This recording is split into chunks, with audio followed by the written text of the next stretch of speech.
코로나 팬데믹 2년을 지나면서 지금 우리는 여러 가지로 회복과 부흥을 절실하게 소망하며 살아가고 있습니다. 크게는 나라의 경제 회복, 또 우리의 사업과 또 가정의 경제 회복, 신앙적으로는 조국 교회의 회복과 우리 교회의 부흥을 간절히 소망하고 있습니다. 그러면 부흥이 무엇일까요? 부흥은 왜 일어나야 할까요? 먼저 부흥은 무엇이겠습니까?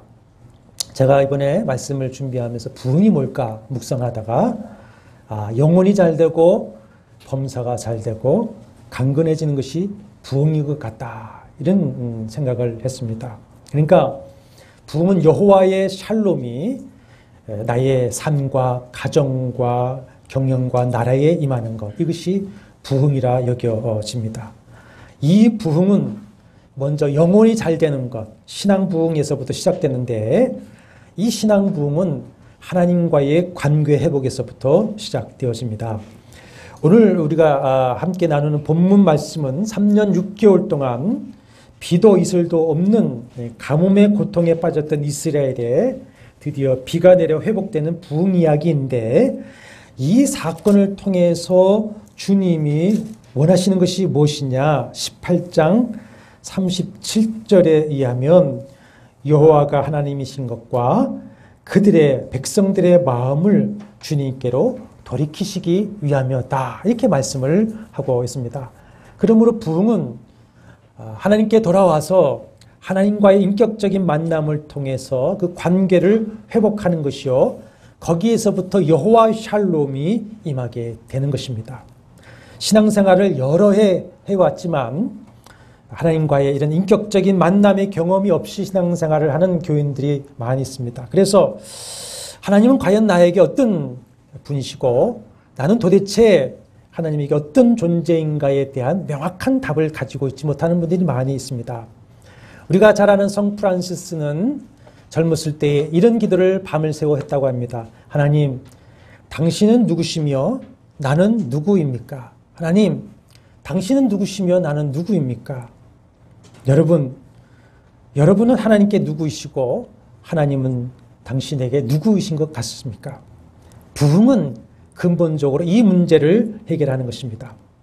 신앙생활을 하면서도 하나님과의 진실한 인격적인 만남이 없이 하는 교인의 특징이 뭐냐면 죄에 대한 각성이 없다라는 것 같습니다.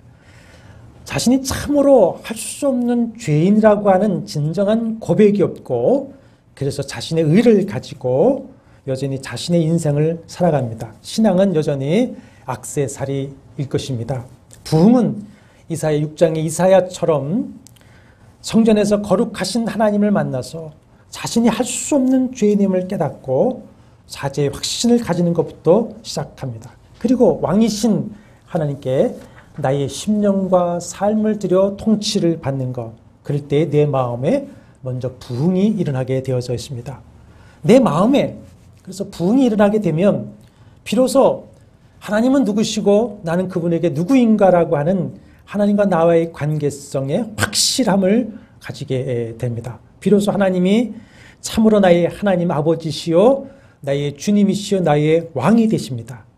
그리고 나는 그분의 사랑받는 자녀요 종인 것을 확신하게 됩니다.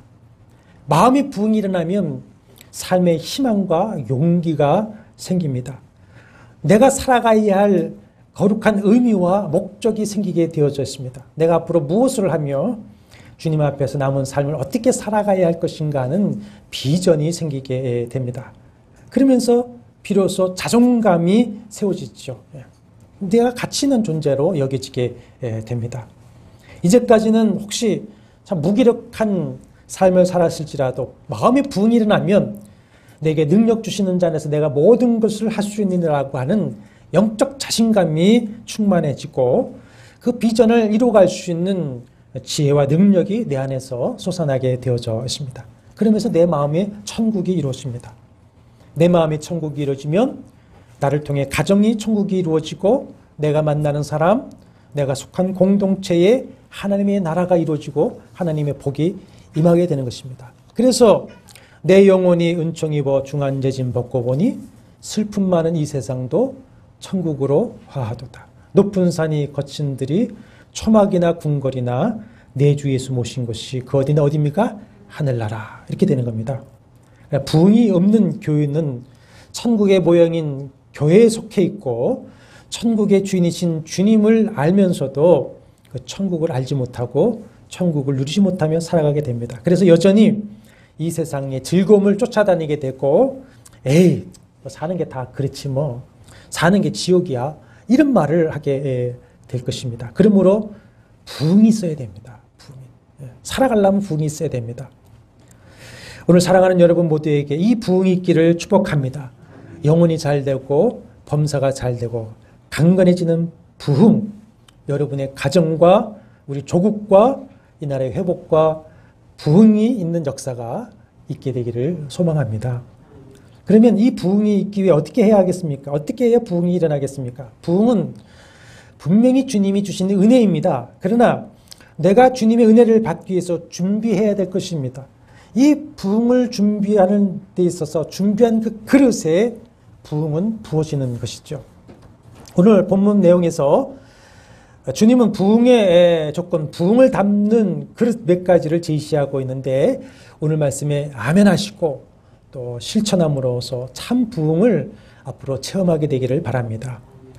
첫 번째 부흥의 조건은 양다리를 거쳐서는 안 됩니다. 뭘 하면 안 됩니까? 양다리 거쳐서는 안 됩니다. 양다리. 18장 21절 우리 다시 한번 읽어보겠습니다. 엘리야가 모든 백성에게 가까이 나가 이르되 너희가 어느 때까지 둘 사이에서 머뭇머뭇하려느냐 여호와가 만일 하나님이시면 그를 따르고 바알이 만일 하나님이면 그를 따를지니라 하니 백성이 말 한마디도 대답하지 아니하니라 그랬습니다. 이때는 북이스라엘 8번째 왕 아합의 시기입니다.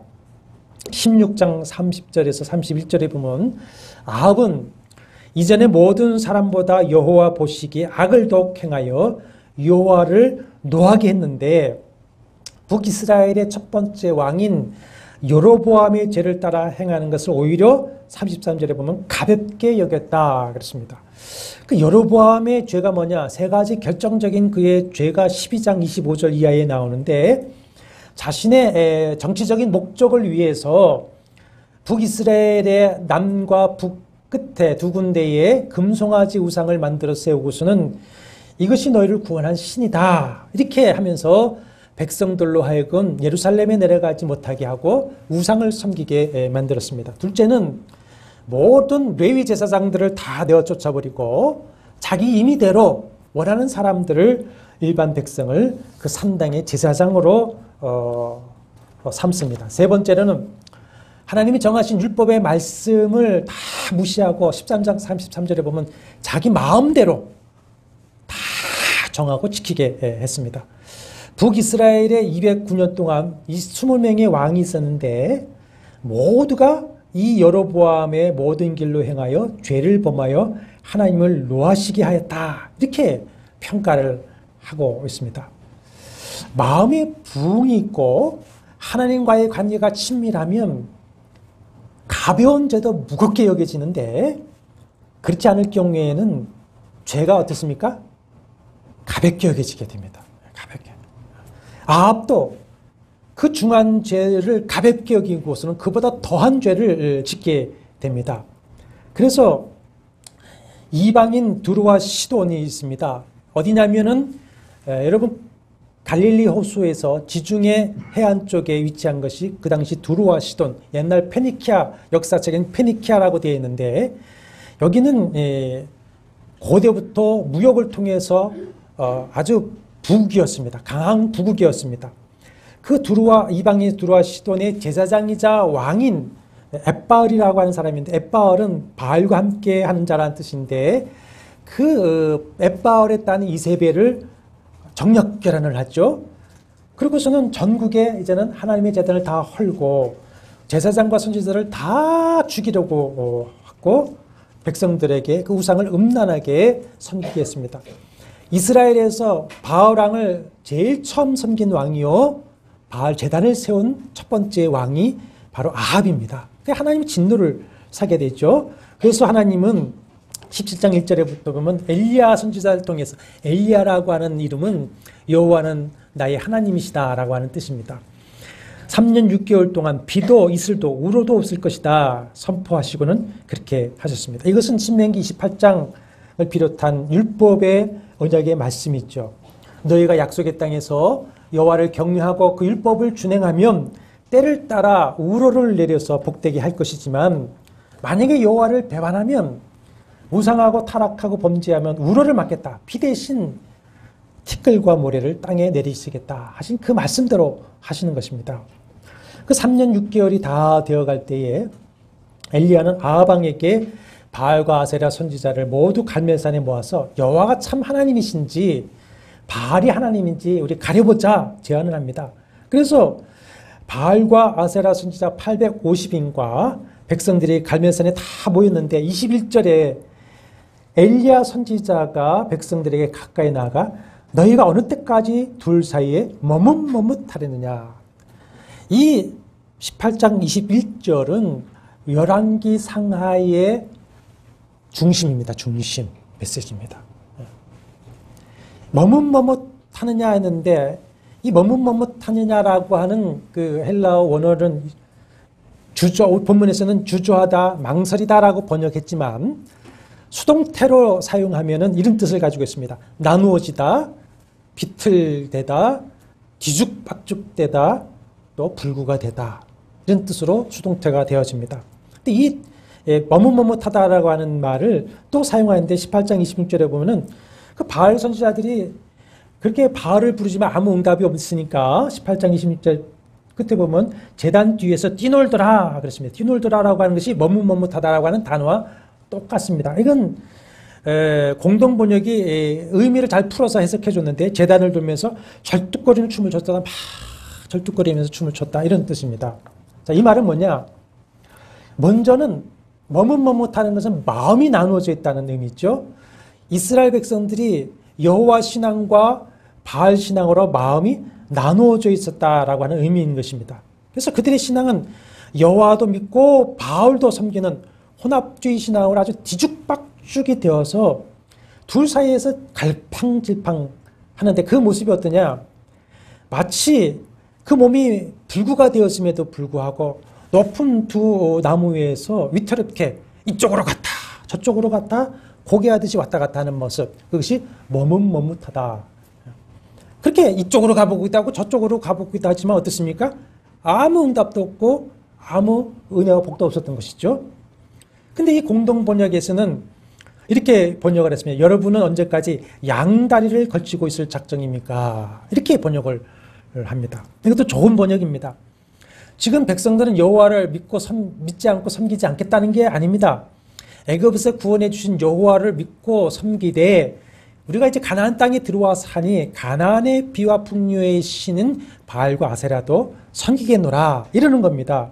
그러니까 하나님을 믿고 구원받고 복도 받아야 되겠지만 세상이 주는 부귀 영화와 즐거움도 나는 누려야 되겠다. 그리고 내가 하나님 뜻을 따르겠지만 먼저는 내 뜻대로 한번 해보겠다. 내가 하나님 의지하고 하나님을 기쁘시게 하겠지만은 먼저는 사람 의지하고 사람 먼저 기쁘게 하고 나서 하나님을 섬기며 예배해보겠다. 이 무슨 신앙입니까? 머뭇머뭇하는 신앙, 양다리 신앙입니다. 그러나 예수께서는 한 사람이 두 주인을 섬기지 못할 것이니 혹이를 미워하고 저를 사랑하거니와 혹이를 중히 여기고 저를 경히 여김이라. 너희가 하나님과 재물을 겸하여 섬기지 못하느니라 하셨습니다. 야고보서 1장 6절과 8절에는 두 마음을 품는 자는 바람에 밀려 요동하는 정함이 없는 자 같아서 이런 사람은 무엇이든 주께 구해서 얻을 생각을 하지도 말라. 그렇습니다. 이것이 머뭇머뭇하는 신앙입니다. 양다리를 거치고 이리 갔다 저리 갔다 갈팡질팡해 보지만 아무 소리도 아무 응답도 받지 못하고 고통하고 있는 이스라엘의 모습이 한번 자신의 자화상은 아닌지 우리 자신을 돌아봐야 할 것입니다. 양다리를 거치고 있으면 진실로 하나님을 만날 수도 없고 기도 응답을 받을 수도 없으며 부흥은 일어날 수가 없습니다. 그러므로 세상 다른 신들을 다 버리고 세상의 정욕과 욕심, 세상의 부귀영화를 뒤로하고 전심으로 전 인격으로 온전히 하나님께 돌아오셔서 하나님과의 관계를 회복하고 하나님만 섬겨보시기를 바랍니다. 그런데 그 당시 이스라엘 백성들은 선지자가 그들 가까이 가서 외치지만 머뭇머뭇하면서 21절 하반절에 보면 백성이 한마디도 대답하지 아니했습니다. 여전히 혼란한 가운데에서 정말 여호와를 온전히 쫓아야 할지 바로 온전히 쫓아야 할 것인가, 혼란 가운데에서도 이 바알과 아세라에 대한 기대를 저버리지 못하고 있는 겁니다. 어떻게 할 거냐 결단하니까 아무 말 못하고 머뭇머뭇하고 있습니다. 그러다가 바알과 아세라에게서 아무 소리도 없고 아무 응답이 없는 것을 보고는 30절에 엘리야가 내게 가까이 오라 하니까 그제서야 엘리야에게 가까이 갑니다. 그리고 그 말을 듣고 순종하는데 비로소 이제 하나님과의 관계가 회복되기 시작하죠. 그리고 이제 제사를 지내고 우상 선지자들 다 철저하게 다 죽이고 제거합니다. 사랑하는 여러분, 양다리 걸치지 말고 오직 전심으로 전인격으로 하나님께 돌아와서 주님만을 믿고 주님을 섬기시길 바랍니다. 이것이 부흥의 길입니다. 부흥은 은혜인데 이것이 부흥의 길입니다. 두 번째 부흥의 조건은 예배를 회복하는 겁니다. 30절입니다. 한번 보시죠. 엘리야가 모든 백성을 향하여 이르되 내게로 가까이 오라. 백성이 다 그에게 가까이 가매 그가 무너진 여호와의 제단을 수축하되 그랬습니다. 수축하다는 것은 다시 고치는 겁니다. 고치는 것. 아합은 하나님의 제사장과 선지자들을 다 죽이려고 했고 하나님의 제단을 다 헐어버렸습니다. 이 갈멜산에도 하나님의 제단이 있었는데 아합이 헐어버렸습니다. 그 무너진 그 제단을 다시 지금 고쳐 쌓고 있는 겁니다. 그동안에 어떤 이유였든지 간에 사랑하는 여러분, 이제는 예배를 회복하시기를 바랍니다. 영적 침체는 하나님과의 관계가 멀어지면서부터 생기는데 이것은 예배를 소홀하는 데부터 시작됩니다. 예배를 소홀히 하고 예배를 범패스러워하면 이미 영적 침체가 내게 온 것입니다. 이미 하나님과의 관계가 소원해진 것이죠. 근데 이것은 1차적으로 예배의 실패로부터 옵니다. 아담의 아들 가인의 보십시오. 예배에 실패합니다. 예배에 실패하니까 하나님이 그 예배를 받지 아니하시고 그래서 은혜를 받지 못하니까 그만 그 마음에 마귀가 틈을 타고 그 죄성을 다스리지 못하게 됩니다. 그래서 어떻게 합니까? 동생 아벨을 시기하고 미워하고 죽여버립니다. 그 결과 땅에서 저주를 받아서 뭘 하든지 열매를 얻지를 못하고 그래서 방황하는 자가 되어버리고 결국에는 창세기 4장 16절에 보면 하나님을 떠나버리고 맙니다. 이것은 여러분 가인만의 얘기가 아닙니다. 나의 얘기도 될 수 있다고 하는 우리가 경종을 가져야 됩니다. 그러므로 예배를 회복하시기를 바랍니다. 성도는 예배에 목숨을 거셔야 됩니다. 그리고 하나님이 찾으시는 영과 진리의 예배를 하셔야 됩니다. 그래서 예배에서 하나님을 만나고 은혜 받아야 택함 받은 성도는 살아갈 수가 있습니다. 살아갈 수가 있습니다. 은혜 받기를 원하십니까? 기도 응답 받기를 원하십니까? 예배를 사모하시고 마음을 다하고 뜻을 다하고 힘을 다하고 목숨을 다해 하나님이 기뻐하시는 예배를 드리시기를 바랍니다. 특별히 말씀을 사모하셔야 됩니다. 부흥은 재창조의 역사입니다. 하나님은 모든 창조를 뭘 하셨습니까? 말씀과 성령으로 하셨습니다. 부흥 역시 말씀과 성령으로 이루어집니다. 17장 1절부터 엘리야 선지자가 아하방에게 가뭄을 선포할 때부터 계속 반복되는 것이 있는데 뭐냐면 여호와의 말씀입니다. 여호와의 말씀. 여호와의 말씀대로 가뭄이 왔다. 여호와의 말씀대로 그리시네가에 갔더니 까마귀가 떡과 고기를 주어 먹게 했다. 여호와의 말씀대로 시돈의 사르밧 가보에 갔더니 이방 여인이 나무 떡 한 자국을 주어 먹게 했고 여호와의 말씀대로 가뭄이 끝날 때까지 그 가루와 기름이 떨어지지 않았다. 여호와의 말씀대로 죽은 아이가 살아났다. 그래서 그 이방 사르밧 가부 여인이 뭐라고 고백을 하냐면 17장 24절에 보면 여호와의 말씀이 진실한 줄 아노라. 여호와의 말씀이 진실한 줄을 아노라. 그리고 말씀대로 가뭄을 그치고 비를 주셨습니다. 예배와 말씀을 사모하는 것은 누구를 사모하는 겁니까? 주님을 사모하는 겁니다. 주님은 목마른 사슴이 시냇물을 찾아 갈급행같이 주님을 사모하는 자를 만나주시고 은혜의 생수, 부흥의 복을 주실 줄로 믿습니다. 그러면 살아 역사하시는 그 말씀이 내 안에 살아 역사하셔서 내 마음에 부흥을 주시고 내 삶을 부흥으로 이끌어가는 것을 여러분 믿으시길 바랍니다. 사단이 그걸 알기 때문에 사단은 어떻게 하든지 예배를 방해하려고 하고 어떻게 하든지 예배를 폐하려고 하고 또 말씀을 전하는 일이나 말씀을 듣는 일에 방해 역사를 합니다. 목사인 저도 설교 준비할 때 얼마나 방해의 마음이 많은 줄 아십니까? 저는 정말 설교 준비를 마음을 다하고 뜻을 다하고 목숨을 다해서 합니다. 저 어떤 때는 설교 준비하다가 내가 이러다가 심장마비에 걸려 죽지 이럴 때가 있습니다. 주일이면은 새벽 3시까지 저는 말씀 준비하다가 옵니다. 그런데 그 마음에 이렇게 힘들게 고통스럽게 말씀을 준비한다고 해서 때로는 이런 마음이 들 때 있습니다. 뭐 졸고 있는데 말씀을 듣고도 변하지 않는데 순종하지 않는데 내가 이렇게 죽기까지 말씀 준비해서 뭐 하나 그런 유혹이 안 오는 줄 아십니까? 그럴 때마다 이 예배가 마지막 예배인 사람도 있다. 내가 마지막 설교일 수도 있다. 오늘 천국과 지옥이 갈라진다. 그래도 은혜를 사모하는 사람이 있다. 말씀을 듣고 사는 사람이 있다. 그 마음 때문에 아주 죽기로 또 설교를 준비하는 겁니다. 일제강점기 평양대부운동의 기록을 보면요. 그 부흥회 때 그 말씀을 사모해가지고요. 성도들이 그 옛날에 무슨 차가 있습니까? 몇백 킬로 떨어진 데서도 머리에 쌀을 이고 와서 스스로 밥을 해먹으면서 부흥회에 참여하고 말씀을 들었다고 합니다. 그 말씀과 예배를 사모하는 열심히 부흥을 일으켰고요. 이 나라를 살렸고 이 땅에 하나님의 복이 임한 줄로 믿습니다. 초대교회에서부터 성도는 환난과 핍박과 죽임을 당하면서도 말씀과 예배를 사모하고 목숨을 바꾸면서 예배를 드렸습니다. 예배를 드리지 않았다면 그들이 왜 붙잡혀서 고통을 당했겠습니까? 그런데 우리는 지금 어떻습니까? 정말 생사화복이 하나님께 있다고 믿으십니까? 그래서 생명을 다해 예배를 하시고 있습니까? 아니면 먹고 사는 일이 사람의 일이 앞서서 사람에게 내가 미움받고 대접받는 일 때문에 예배에 참여하지 못하고 있는 것은 아닙니까?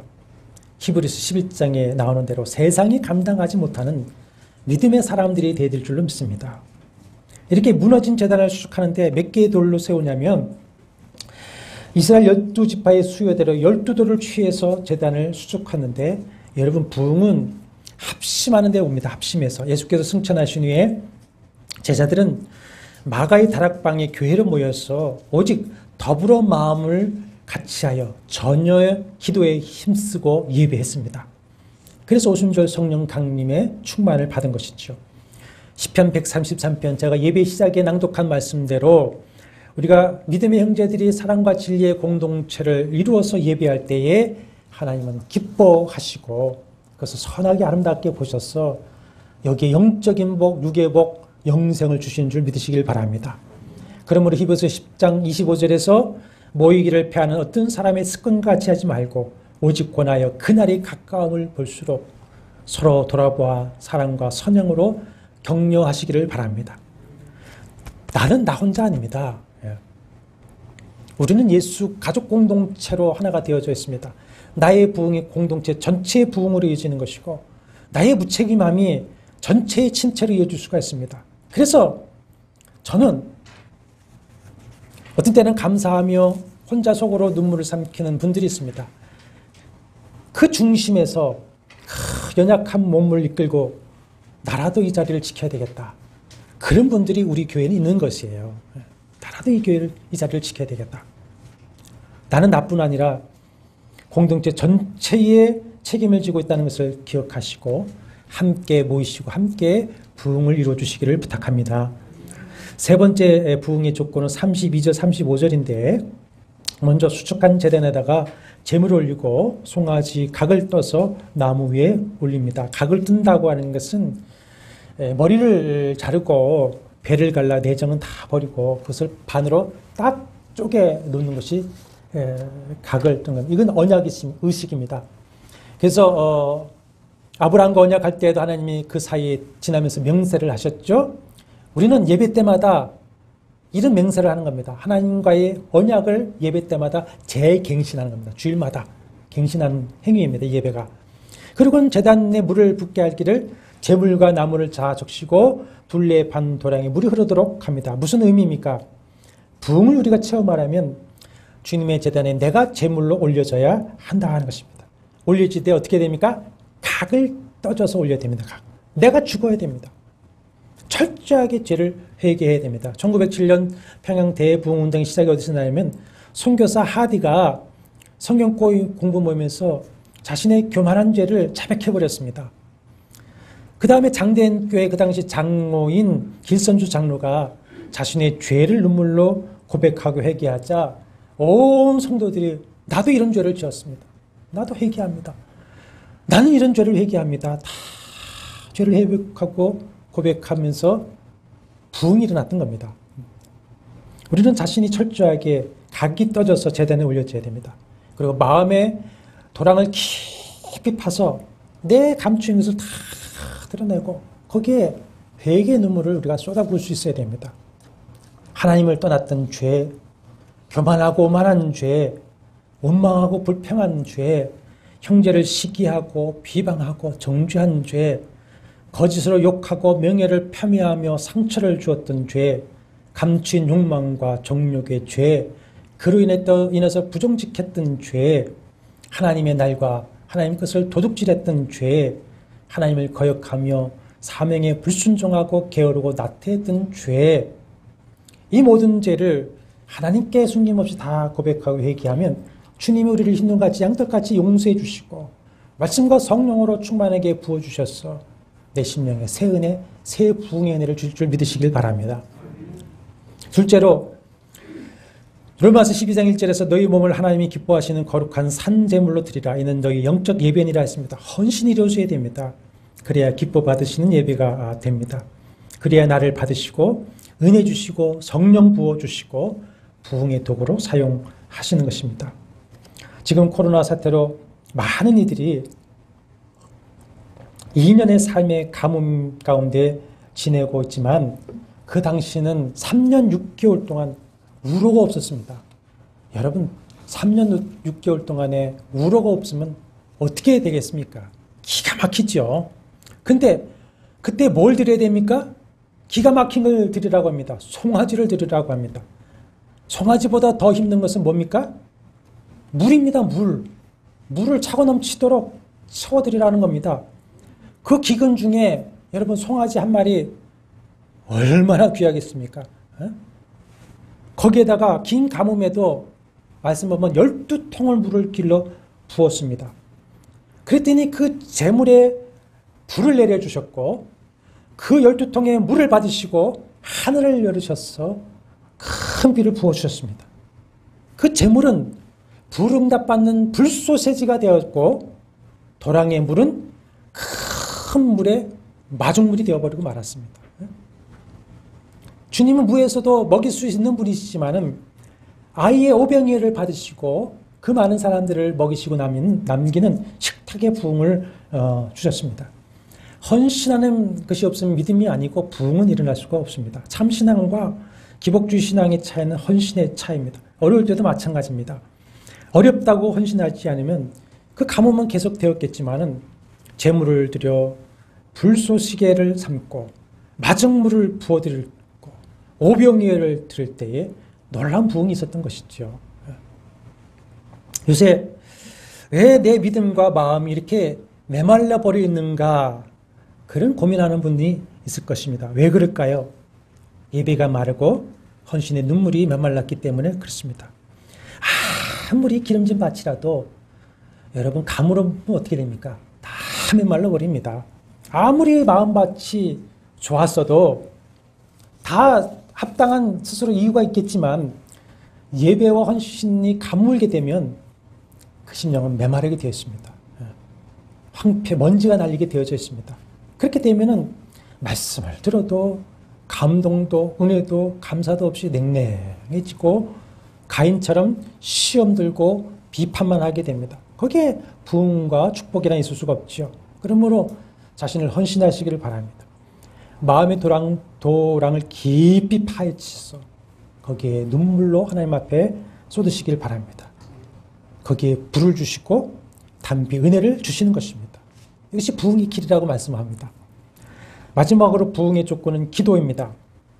야고보서 5장 17절과 18절에는 믿음으로 기도하라고 하면서 뭘 하냐면 엘리야의 이 기도를 얘기하고 있습니다. 엘리야가 불응답 받고 3년 6개월 가뭄과 비응답을 받은 것은 그가 특별한 존재이기 때문이 아니다.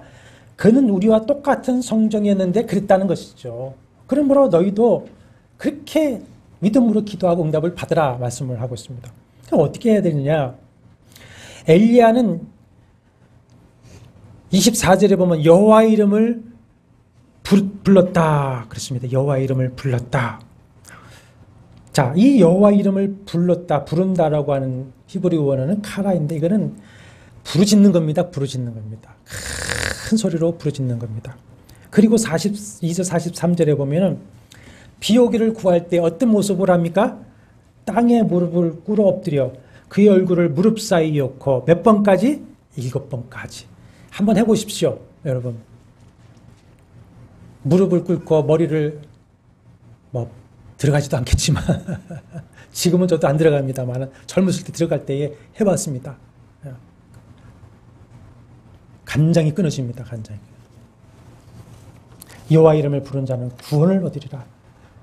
이것은 그냥 기도가 아니라 전심으로 주님을 찾고 영광과 뜻을 구하는 간절한 기도입니다.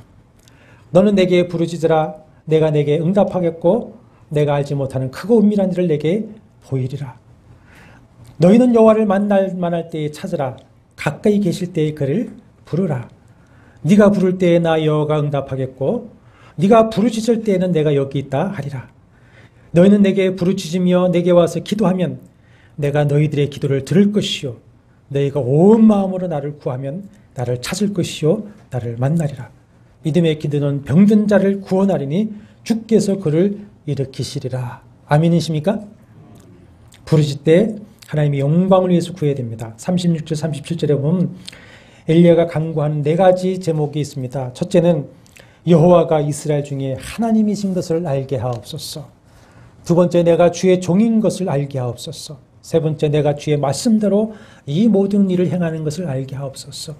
네 번째, 주님은 이 백성들의 마음을 되돌리시려고 하신다는 것을 불로 응답하여서 알게 하옵소서. 이렇게 부르짖었더니 여호와의 불이 내려와서 모든 것을 태웁니다. 먼저 그의 나라와 그의 의를 구하라. 그리하면 이 모든 것을 너에게 더하시라는 말씀의 약속대로 우리 하나님의 나라와 그의 의와 영광을 간절히 구하면 주님은 덤으로 우리에게 부흥의 선물을 주실 줄로 믿습니다. 가뭄이요? 내 힘으로 해결되는 겁니까? 안 됩니다. 부흥이요? 죽었다 깨어나도 내 힘으로 안 됩니다. 힘과 능력으로 되지 않은 거 무엇으로 됩니까? 은혜요, 성령으로 됩니다. 사람이 힘과 능력으로 되면요, 뭐를 못하겠습니까만은 저도 그래서 심장이 터지도록 주님을 사모하는 겁니다. 주님, 제발 좀 부흥을 주십시오. 제발 좀 역사해 주십시오. 불쌍히 여겨 주십시오. 못하지 말고 전심으로 주님께 돌아와서 예배를 회복하시기를 바랍니다. 살아있는 말씀을 사모하고 자신을 깨트려 헌신하며 간절히 부르짖어 기도하시기를 바랍니다. 그러면 부흥을 선물로 주실 것입니다. 그래서 심령의 부흥을 통하여서 우리의 마음에 먼저 천국이 이루어지고 내 삶의 가뭄의 담비와 같은 이른 비와 늦은 비의 은혜를 받아서 여러분의 삶의 현장에 부흥의 역사가 일어나길 되길 바라고 이 나라의 민족에 다시 한번 회복과 부흥의 역사가 있게 되기를 주의 이름으로 축원합니다. 이제 평안한 마음으로 세상에 들어가십시오. 선한 일의 용기를 가지시며 악을 악으로 갚지 마십시오. 항상 연약한 자를 도우시며 병든 자를 찾아보시며 곤란당한 이웃을 위로하십시오. 모든 사람을 존경하시며 주님께 봉사하고 주님을 사랑하십시오. 모든 일에 믿음과 사랑으로 행하시며 어떤 일에도 소망을 포기하지 마십시오. 그리고 거룩한 성령께 순종하며 기쁨과 감사의 생활을 해 나가십시오. 우리 하나님 아버지는 여러분을 항상 도와주실 것입니다. 주 예수 그리스도의 은혜와 하나님의 사랑과 성령의 교통하심이 너희 무리와 함께 있을지어다. 아멘.